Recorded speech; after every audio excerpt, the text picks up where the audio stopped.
Assalamualaikum, my dear students. This is me, Bilal Ahmed, and you are watching my YouTube channel All Part Forces. Students आज की video में इंशाल्लाह हम biology MCQs के part number 15 को discuss करेंगे। तो आप लोगों ने वीडियो के साथ इन तक जुड़े रहना है और वीडियो को कहीं से भी स्किप नहीं करना। So without wasting any time, let's start the video. हमारा फर्स्ट एमसीक्यूज है ribosome and DNA are also present in. फ्रूट नीचे हमें कुछ ऑर्गेनेल्स के नाम दिए गए हैं।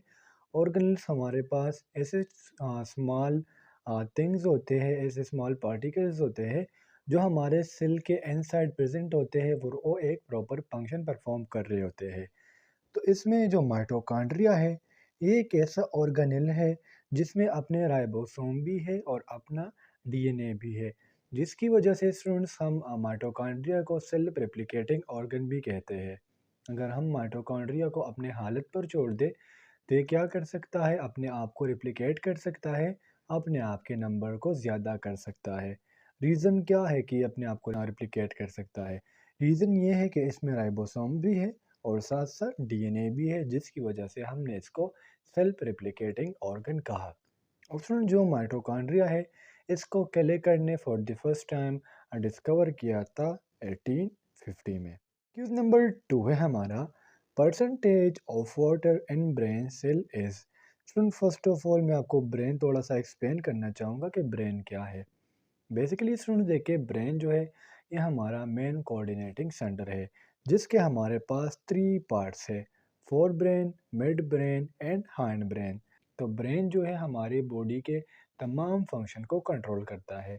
मैंने जिस तरह आपको कहा कि कोऑर्डिनेटिंग सेंटर है तो ये हमारे बॉडी को रेगुलेट करता है, टच को, हंगर को, थर्स्ट को, सेक्स प्लेयर को, जितने भी हमारे बॉडी में कोई काम होता है वो उसको कंट्रोल करने वाली चीज़ क्या है, वो है ब्रेन। और साथ साथ इसमें स्पाइनल कार्ड भी इवॉल्व है। ब्रेन के जो सेल्स है स्टूडेंट्स में हमारे पास टोटल 85% वाटर है, यानी option C is the correct here. Ques number 3 है हमारा percentage of proteins in cell membrane is. सुन देखिए प्रोटीन हम काफ़ी दफ़ा एक्सप्लेन कर चुके हैं कि हमारे पास एक बायोमोलिक्यूल है और स्मॉल यूनिट अमाइनो एसिड से मिलकर ये बना होता है। अब सेल मेम्ब्रेन क्या है?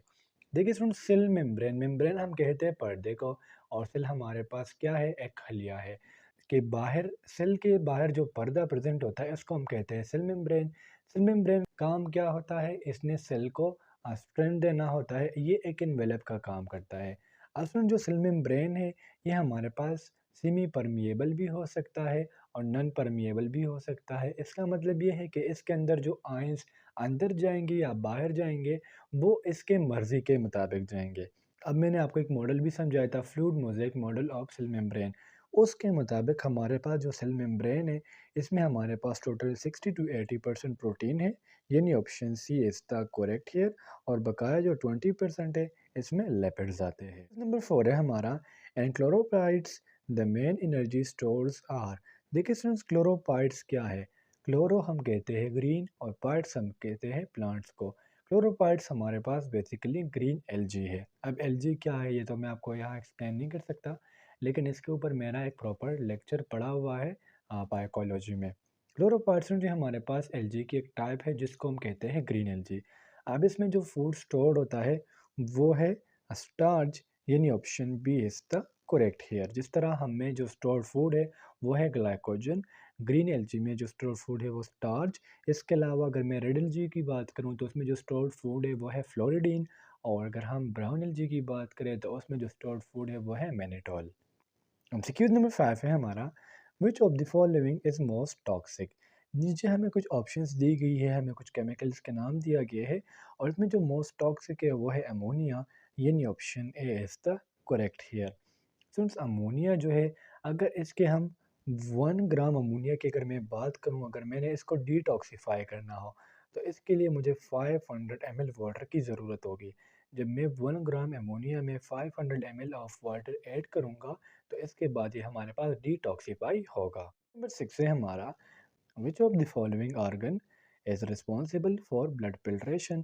नीचे स्टूडेंट्स हमें कुछ ऑर्गन्स के नाम दिए गए हैं और हमसे पूछा जा रहा है कि इसमें से कौन सा ऑर्गन है जिसका काम क्या है, blood filtration. So the correct option is option B. किडनीज का काम क्या है, ये हमारे ब्लड को फ़िल्टर करता है।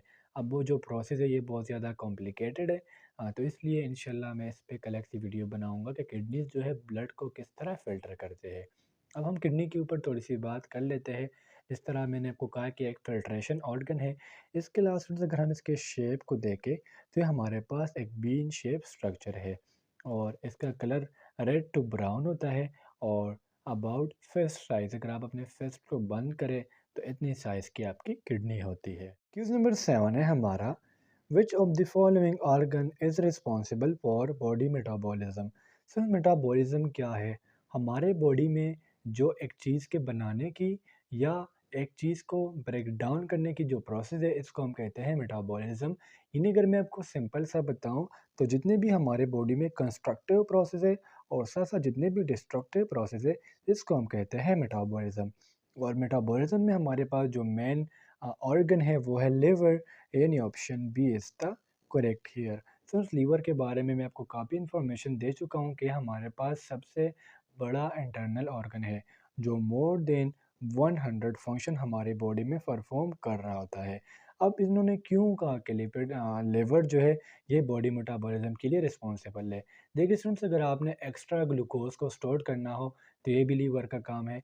लेकिन अगर आपने जब आपकी बॉडी में ग्लूकोज लेवल कम हो जाए तो जो ग्लाइकोजन स्टोर्ड होता है वो उसका ब्रेक डाउन जो है वो भी लीवर की जिम्मेदारी है। इसके अलावा हीट प्रोडक्शन, लिपोलाइसिस और इसके अलावा प्रोटीन की प्रोडक्शन, ये सारे काम जो है ये लिवर के हैं। तो इसलिए इस एमसीक्यूज का करेक्ट ऑप्शन हुआ लिवर, के हमारे बॉडी का मेटाबॉलिज्म का जो मेन रिस्पॉन्सिबल ऑर्गन है वो कौन सा है, वो है लिवर। नंबर 8 है हमारा, which of the following is called protein synthesising machine. Students ये एमसीक्यूज हम काफ़ी दफ़ा डिस्कस कर चुके हैं, इसलिए ये आप लोगों का होमवर्क हो गया। इसका करेक्ट ऑप्शन आपने मुझे कमेंट सेक्शन में बता देना है। नंबर 9 है हमारा, डीएनए और RNA of viruses is include in blank code. देखिए स्टूडेंट्स, वायरस का आप लोगों को पता होना चाहिए कि वायरस क्या है। देखिए स्टूडेंट्स, वायरस हमारे पास एक स्मॉल पार्टिकल है जो हम अपने नेक्ड आई से देख नहीं सकते। और इसका काम क्या है, इसका काम है डिजीज़ कॉज करना। जितने भी वायरसेस में हमारे पास या तो डीएनए होता है और या आरएनए होता है। अब वायरस का जो डीएनए है या आरएनए है इसको हम कहते हैं जीनोम। और ये जिस कोर में बंद होते हैं वो बना होता है प्रोटीन का, यानी option A is the correct here. आपको पता तो लग गया कि वायरस का जो कोट है, वायरस का जो कोट है वो बना है प्रोटीन से।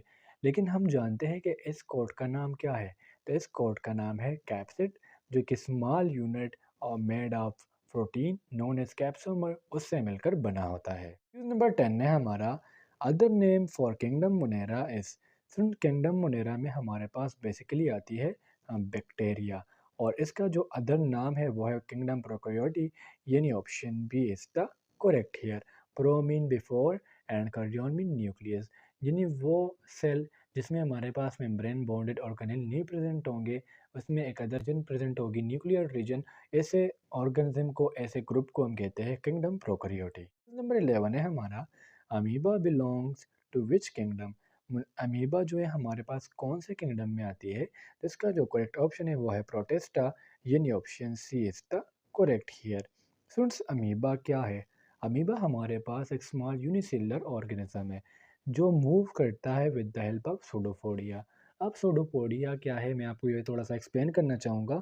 हमारे प्रीवियस वीडियो में हम ये डिस्कस कर चुके हैं, हाँ, लेकिन चूंकि कुछ न्यू स्टूडेंट्स होते हैं तो उसके लिए मैं दोबारा एक्सप्लेन करना चाहूँगा।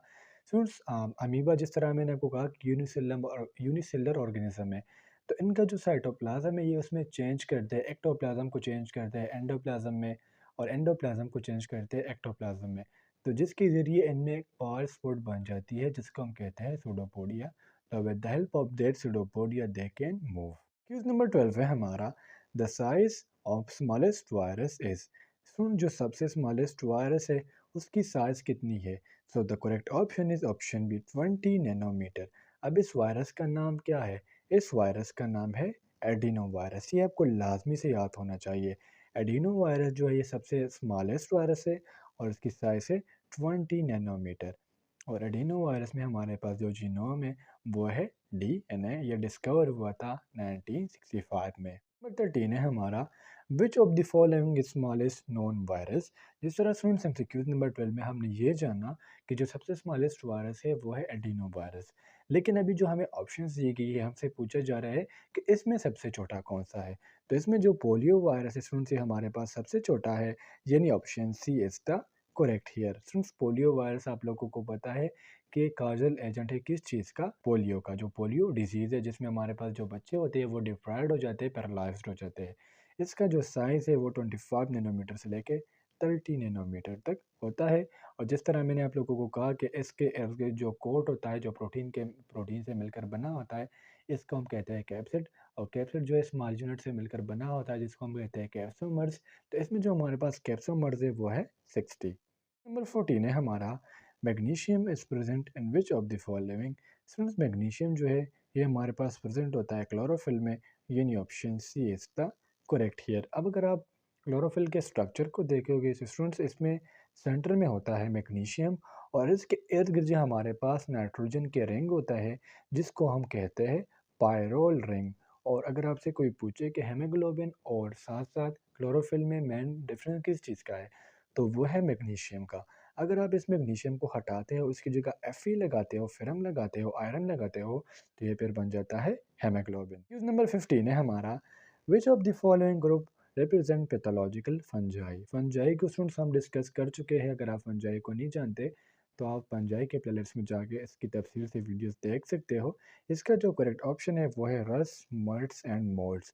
उन रस, मर्ट्स एंड मोल्ड जो ये हमारे पास पैथोलॉजिकल फंजाई की टाइप है। पैथोलॉजिकल फंजाई ऐसे फंजाई जो डिजीज़ काज करती है। फ्रेंड्स रस्ट डिजीज़ जो है ये काज होती है due to the rust. Smut disease because of smut. Rust disease में फ्रेंड्स हमारे पास वीट आते हैं, वीट जो है। और स्मट डिजीज़ भी फ्रेंड्स में भी वीट आते हैं जिसमें जो प्लांट की कार्पल होती है वो डिजीज़ हो जाती है, वो इन्फेक्ट हो जाते हैं। तो फ्रेंड्स ये थे आज के हमारे बायोलॉजी के एमसीक्यूज़। उम्मीद करता हूँ आपको आज के एमसीक्यूज़ की समझ आ गई होगी। और अगर फिर भी आप लोगों को कोई कन्फ्यूजन हो, कोई डाउट हो तो आप मुझसे कमेंट सेक्शन में पूछ सकते हो। इंशाल्लाह अगले वीडियो में मिलते हैं, तब तक के लिए मुझे इजाज़त दीजिए।